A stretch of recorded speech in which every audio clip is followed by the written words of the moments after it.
So, what advice would you give to somebody who's telling themselves, I don't have time, I'm too busy, bah, whatever?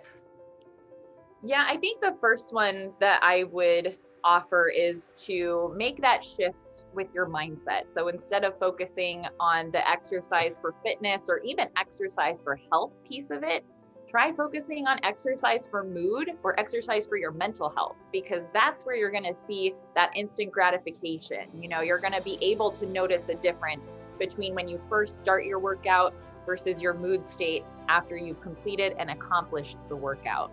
The next thing that I would offer is to make it something that you enjoy, something that you can look forward to instead of something that you dread. Because if you're already like, oh my gosh, I don't want to do my workout today, what are the chances that you're actually going to follow through with that? Probably pretty slim.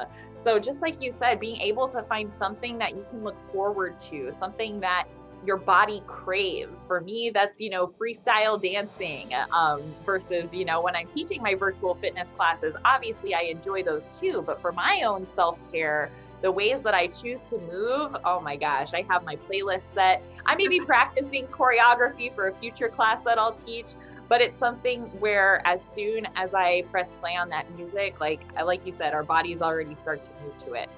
And so for some people, that may be really hard to identify. So try to think back to childhood. What were some of the things that you looked forward to as a kid? Did you engage in team sports? Were you on track and field? Could you, even start walking and work up to a jog? So just try to find something that makes you feel good and that you look forward to. And then I think the last thing that I would offer is regarding goal setting. So a lot of people, especially with New Year's, they came out the gates having weight loss goals, right? So that's considered an outcome goal. You don't have a whole lot of control over that outcome. What you do have control over is the process that you can take that will help you lose weight. So a process goal looks a lot different. It would sound something more along the lines of, I'm going to take 30 minutes 4 times a week to do a walk around the neighborhood or to do a virtual fitness activity.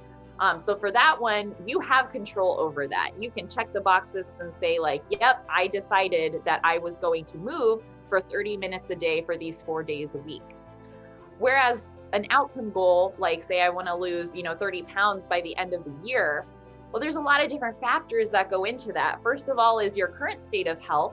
But also, if you are exercising more and eating more nutritiously, chances are, as you're burning that fat, you're going to be building muscle. And the problem that we run into is that 1 pound of fat and 1 pound of muscle weigh the exact same. They're both 1 pound. The difference is a pound of muscle takes up like this much space, and a pound of fat will take up like this much space. So the different changes that you'll see will actually be in things like the way that your clothes fit.